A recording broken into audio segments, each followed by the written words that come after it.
You have been confronted with a stark truth, one most prefer to ignore. The world does not reward ingenuity. It celebrates cunning. Kindness without strategy is an exploitable weakness. Justice without power is merely a lament in the void. Merit, in and of itself, is a chimera, a gentle illusion for those who hope to be noticed but never are. How many of you, despite being talented and dedicated, find yourselves marginalized, invisible, frustrated, while others, perhaps less deserving in your moral compass, rise without apparent effort? The answer is simple and brutal. You are playing a game whose real rules have been deliberately hidden from you. You have been taught to be lambs in a world of wolves, to expect virtue to be its own reward. But the reality is that the stage of success is inhabited by those who not only work hard, but also understand the relentless dynamics of power and human psychology. Change is not an option. It is a requirement for those who refuse to be victims. It's the difference between being dominated and dominating. This video is not for the faint of heart.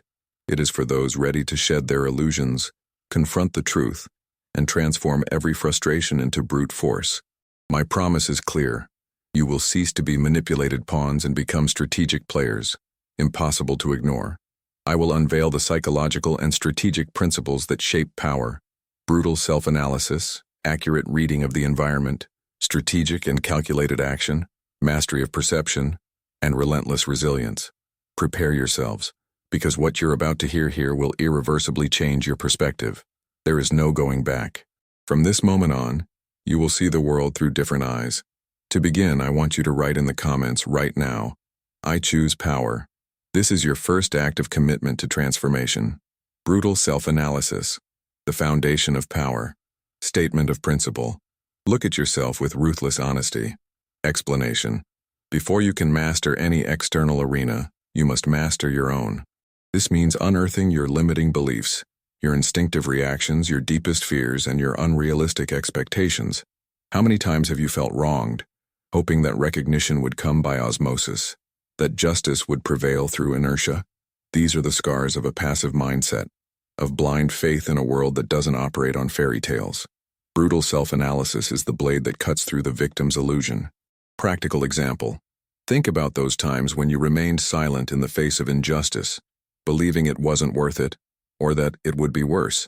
Or when you procrastinated, justifying it with lame excuses, fearing failure or worse, success. Brutal self-analysis requires you to confront the true reason behind this inaction: fear, laziness, or a subconscious belief that you don't deserve more. Contrast. The naive person is fooled by superficial self-help, seeking external validation and blaming the world for their setbacks. The strategic, relentless leader delves into the depths of their own psyche, identifying and rooting out the internal weaknesses that make them vulnerable, transforming them into levers of strength. Historical or philosophical connection. Centuries before any leadership manual, Socrates already proclaimed, "Know thyself." This is not just a philosophical maxim, it's a strategic imperative. Without self-knowledge, you are a rudderless ship, at the mercy of the currents. Precise reading of the environment. Deciphering the game principle statement. Go beyond the surface. Understand the hidden dynamics of power and influence. Explanation. The world is a complex chessboard, where each piece has its own interests, agendas, and psychological triggers. Naivety limits itself to observing the obvious moves, while cunning deciphers the intentions behind each action, the invisible web of alliances and rivalries. It's not enough to see what's said. You need to understand what's unsaid, what's insinuated, what's being maneuvered in the shadows. Who are the true power holders? What are their hidden agendas? What emotional triggers move the people around them? The answer to these questions is your competitive advantage. Practical example. In a negotiation, the naive person focuses only on the terms presented, the price. The strategist, however, studies the other side's track record, their real needs, their weaknesses, and the pressure they're under. They understand that the no on the table may be a yes hidden in an unexpected concession, or that apparent confidence hides desperation. Contrast. The passive individual is blinded by rhetoric, manipulated by appearances, and unable to predict the next moves. The leader, like a master strategist, anticipates maneuvers and positions himself not only to react, but to create favorable conditions before the game even begins. Historical or philosophical connection. Sun Tzu, in The Art of War, declared, "Know the enemy and know yourself, and in 100 battles you will never be defeated." This maxim is not restricted to battlefields. It applies to every social, professional, and personal interaction. It is the essence of strategic intelligence. Strategic and calculated action. Create your reality principle statement. Don't wait. Create the conditions for your triumph. Explanation. Ingenuity waits for things to happen. Strategy makes them happen. Every movement, every word, every silence must have a calculated purpose. It's not about reacting, but about taking action. Anticipate others' moves, manipulate the variables, and position yourself for success instead of being a pawn in someone else's game. Your life is not a pre-written script. It's a battlefield where you define the rules and the outcome. Practical example. Consider the professional who, despite being talented, is constantly passed over for promotions. He complains about company politics and cliques, confident that his good work will be noticed by osmosis. Meanwhile, another colleague, perhaps with less raw talent but with sharp social intelligence, builds strategic alliances, communicates his successes, and actively positions himself for advancement. He doesn't wait. He acts. Contrast. The passive reacts to events, being swept along by circumstances and lamenting. The strategic shaper shapes events, creating the future they desire and transforming obstacles into orchestrated opportunities. Historical or philosophical connection. Machiavelli in The Prince teaches that a ruler must be an architect of his own fortune, not a mere recipient of it. He must anticipate fortune, luck, and act to master it, not be mastered by it. Mastery of perception. Reality is what it seems to be statement of principle. Objective truth is less important than the perception of truth. Explanation. On the power grid, how you are perceived is your most valuable currency. It's not enough to be competent. You have to appear competent. It's not enough to have power. You have to project power. People react to what they see and what they're told. Control the narrative about you, your intentions, and your capabilities. Build your image with the same precision with which you build your strategy. Practical example. A successful project can go unnoticed if it is not skillfully communicated and positioned as a victory. A minor mistake can be magnified and destroy your reputation if the perception of your failure is not masterfully managed with a powerful counter-narrative. The flawless presentation of an idea, even a mediocre one, can overcome poorly articulated genius, as projected confidence is more persuasive than raw content. Contrast.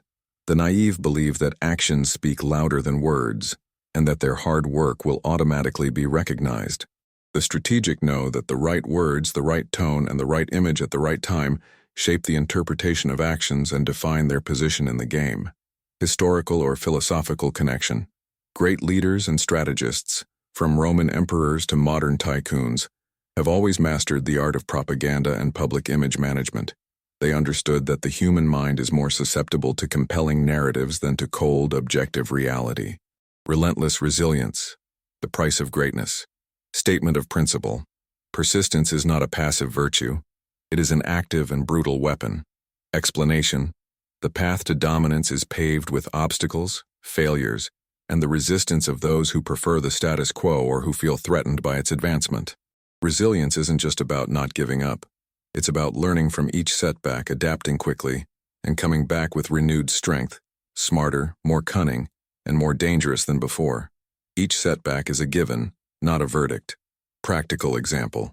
After a setback in a project, a failed negotiation, or a personal rejection, the naive person withdraws, doubts themselves, and wallows in self-pity. The ruthless person, on the other hand, analyzes the failure without emotion, adjusts their strategy, and uses the experience to strengthen their next attempt, seeing each obstacle as a test of their will and a stepping stone to mastery. Contrast. The weak give up at the first sign of difficulty, validating their limiting beliefs and confirming their own insignificance. The powerful persist, transforming every no into a catalyst for an inevitable yes, forging themselves in the furnace of adversity. Historical or philosophical connection.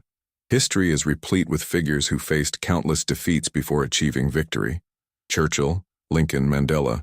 Their biographies are testaments to resilience as the driving force for triumph against all odds, proof that calculated persistence overcomes even the most overwhelming adversity.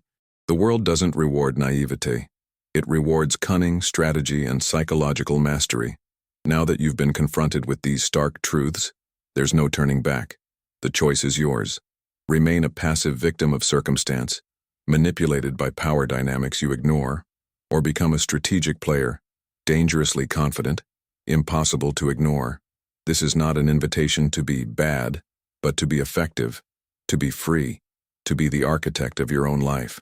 Embrace brutal self-analysis, decipher your surroundings, act with calculated purpose, master perception, and cultivate relentless resilience. Don't wait for justice. Create your own. Don't wait for recognition. Demand it. Power isn't given, it's taken. If you're ready for this transformation to take control of your destiny, then the first action is now. Like this video, share it with those who need this truth, and subscribe to this channel to continue your journey of mastery. But above all, start applying these principles immediately. The time for naivety is over. The time for your power has begun. There is no tomorrow. Act now. The art of subtle manipulation, invisible influence. Principle statement: guide the actions of others without them noticing your hand. Explanation: the most effective power is not that imposed by brute force, but that exercised so discreetly that it becomes part of the other person's will. Subtle manipulation is not about deception, but about understanding the psychological triggers, aspirations, and fears of others to shape the decision-making environment. It's about planting the idea, not imposing it. It's about creating the conditions for the other person to reach their conclusion, believing it was their own initiative. This requires a keen understanding of the environment and strategic patience, because haste reveals intent, and revealed intent is lost power. Practical example: instead of giving a direct order that might generate resistance or an immediate no, a shrewd leader will ask leading questions that lead the team to consider the desired solution as if it were their own. Or they will present data and scenarios in such a way that the inevitable conclusion is one they already predicted, without ever imposing a vision. In a social context, this is the person who, instead of asking for a favor, creates a situation in which the other feels naturally compelled, or even benefited, by offering help on their own. Contrast: the naive attempt to persuade with logical arguments and direct requests, often failing because they trigger natural resistance and the human need for autonomy. The subtle manipulator operates between the lines, moving invisible pieces on the board of others' minds, building bridges to their goals without anyone realizing they are crossing a river under their command, turning influence into an act of social engineering. Historical or philosophical connection: Machiavelli, when describing the need for a prince to be a fox to recognize traps and a lion to scare away wolves, alluded to cunning and deception as essential tools for maintaining power. The fox doesn't attack head-on, it maneuvers, hides, and deceives. This is the essence of subtle manipulation, applied not for evil, but to ensure the effectiveness of governance and the stability of one's position. Emotional detachment: the strength of strategic impassivity principle statement. Your emotions are data, not masters. Explanation: in a world where most people are hostage to their own reactions and the emotions of others, psychological mastery lies in the ability to observe, analyze, and act without being swept away by the tides of emotion. Emotional detachment is not the absence of feelings, but the ability to filter them, to not allow fear, anger, euphoria, or blind compassion to dictate your most crucial decisions. It's a cool head that sees the bigger picture clearly, even under intense pressure or deliberate provocation, allowing for objective analysis and a calculated response. Practical example: in a heated argument or tense negotiation, the naive person reacts emotionally, raising their tone, taking offense or giving in impulsively, losing control of the narrative and their position. The strategic person, on the other hand, maintains unshakable calm, observes the other person's emotional triggers, uses silence as a weapon, and responds with cold logic and detachment, disarming the opponent and maintaining the psychological advantage. In a professional environment, it is the leader who receives harsh criticism and, instead of defending themselves impulsively, absorbs the information, considers it, and responds with a thoughtful solution, transforming an attack into a demonstration of superior competence. Contrast: the emotionally fragile person is a puppet in the hands of someone who knows how to push the right buttons, easily provoked and predictable in their reactions, which makes them easy prey. The impassive person, like a seasoned poker player, reveals little, absorbs everything, and acts with surgical precision, becoming unpredictable and, therefore, dangerous to anyone who tries to manipulate or destabilize them. Historical or philosophical connection. The Stoics of ancient Greece, such as Seneca and Marcus Aurelius, advocated mastering one's passions as a path to wisdom and effectiveness. They understood that true freedom came from the ability to control one's own mind, not external circumstances. In politics, Machiavelli advised the prince to avoid being hated, but also not to be overly loved, as emotions can be volatile and fickle. Strategic impassivity is the armor against emotional vulnerability, a shield that allows the leader to make rational decisions amid chaos and pressure. Building power networks, alliances, and invisible hierarchies. Principle statement: your power is the sum of your connections and your position in the web. Explanation: nobody. Principle statement: your power is the sum of your connections and your position in the web. Explanation: no one rises alone. Individual power is a mirage. True mastery lies in the ability to weave, maintain, and leverage networks of influence. You must go beyond superficial networking and understand the invisible hierarchies. Who truly holds the leverage? Who has direct access to decision makers? What are the debt and favor relationships that move the world? Strategic alliances are your most valuable currency. Unnecessary enmities are black holes that drain your energy. It's not just about knowing people, but about positioning yourself at critical nodes in the network, becoming indispensable, a vital connection point. The most powerful figures are not those with the most titles, but those who wield the greatest influence over those who truly shape destiny. Practical example: imagine an ambitious new project within a corporation. The naive person, relying solely on merit, presents his idea directly to the boss, hoping for recognition. The strategist, even before outlining the proposal, has already mapped out all the stakeholders. He has spoken with key colleagues who can endorse the initiative, sought the support of a manager in another department who can benefit from the project, secured the cooperation of the IT team, which will be crucial to its implementation, and perhaps even cultivated a good relationship with the director's assistant, who can facilitate access and perception. He doesn't just present an idea, he presents a pre-validated idea with cross-sectional support and with the paths already paved, making the boss's rejection an isolated and high-risk decision. In the political arena, a leader doesn't govern alone. He builds and maintains a complex web of support, favors, and commitments, ensuring that, when he needs a decisive move, he will have a solid base of allies ready to act. He understands that strength lies not in shouting the loudest, but in having the biggest chorus. Contrast: the isolated individual, trapped in the illusion of self-sufficiency, relies solely on their own abilities and work, becoming an island in an ocean of interdependencies. They are easily bypassed, vulnerable, and often disposable, as their absence does not affect the larger dynamic. The strategist, on the other hand, is the center of an intricate web, a spider that, while seemingly discreet, controls a vast network, using every strand for its own purposes. They become indispensable, a nodal point whose removal would destabilize the entire system. They understand that power is not an individual possession, but a dynamic relationship, a function of their connectivity and influence over others. Historical or philosophical connection. The great Italian Renaissance families, such as the Borgias and the Medicis, dominated not only through wealth or military force, but also through their mastery of building and manipulating networks of power.